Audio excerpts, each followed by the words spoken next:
Shalom Bapak Ibu Saudara yang dikasihi Tuhan. Seri pengajaran hari ini berjudul Mengerti Pikiran Hati Tuhan.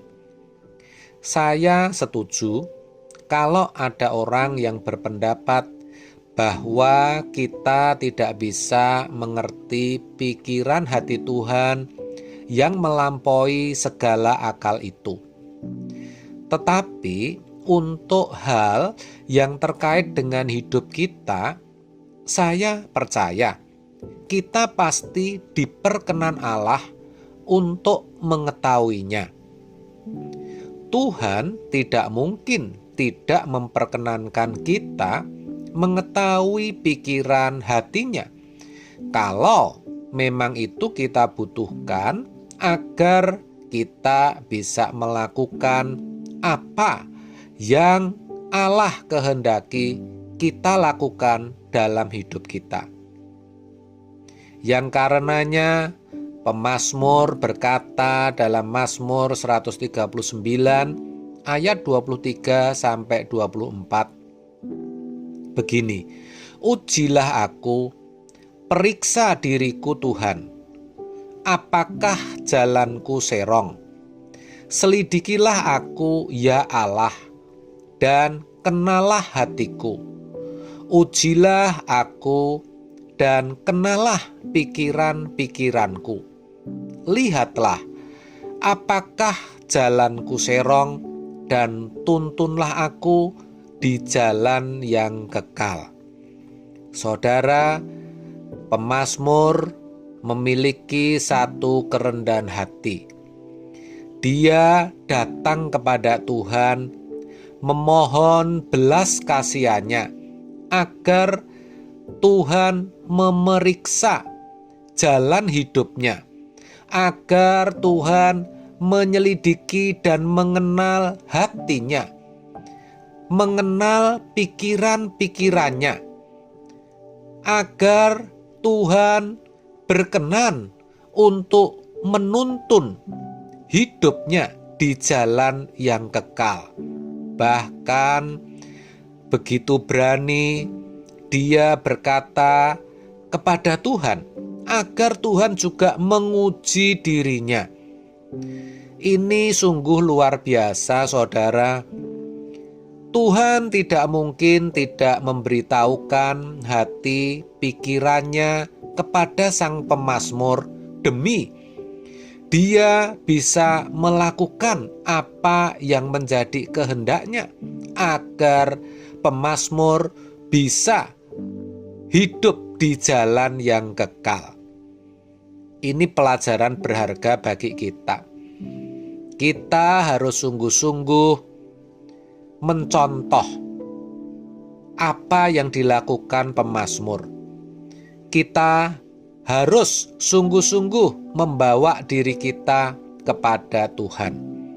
Sebab kalau kita tidak sungguh-sungguh memeriksa diri dengan benar, ternyata ketika kita berhadapan dengan Tuhan, kita masih dapati hal-hal yang tidak patut yang masih kita lakukan. Hal-hal yang tidak berkenan di hadapan Allah, bahkan hal-hal yang melukai hatinya. Betapa mengerikan keadaan itu, saudara. Kita akan sangat menyesal.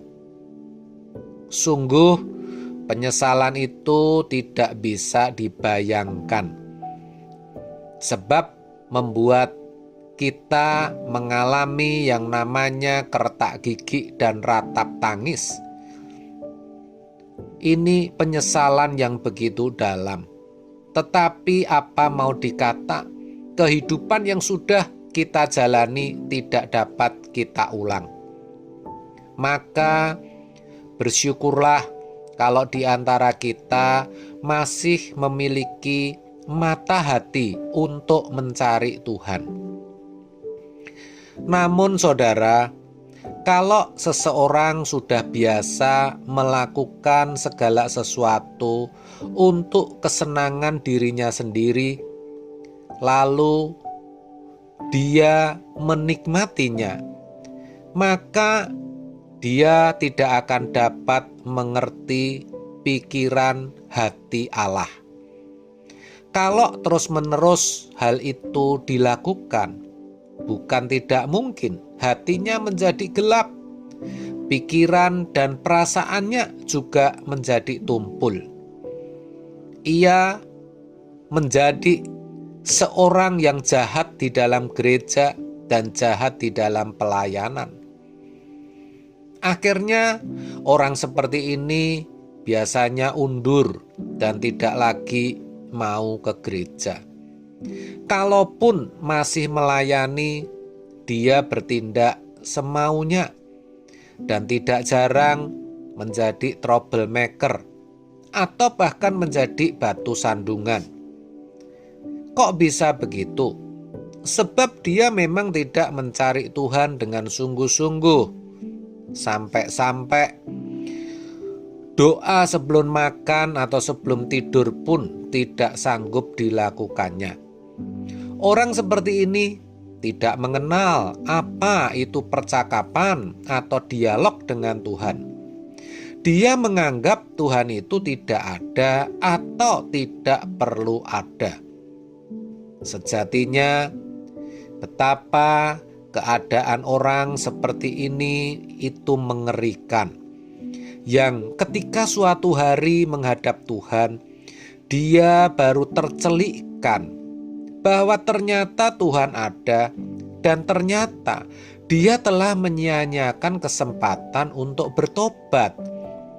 Kesempatan untuk membangun diri menjadi manusia yang sesuai dengan rencana Allah. Ingat, hal itu bisa juga terjadi atas diri setiap kita, saudara.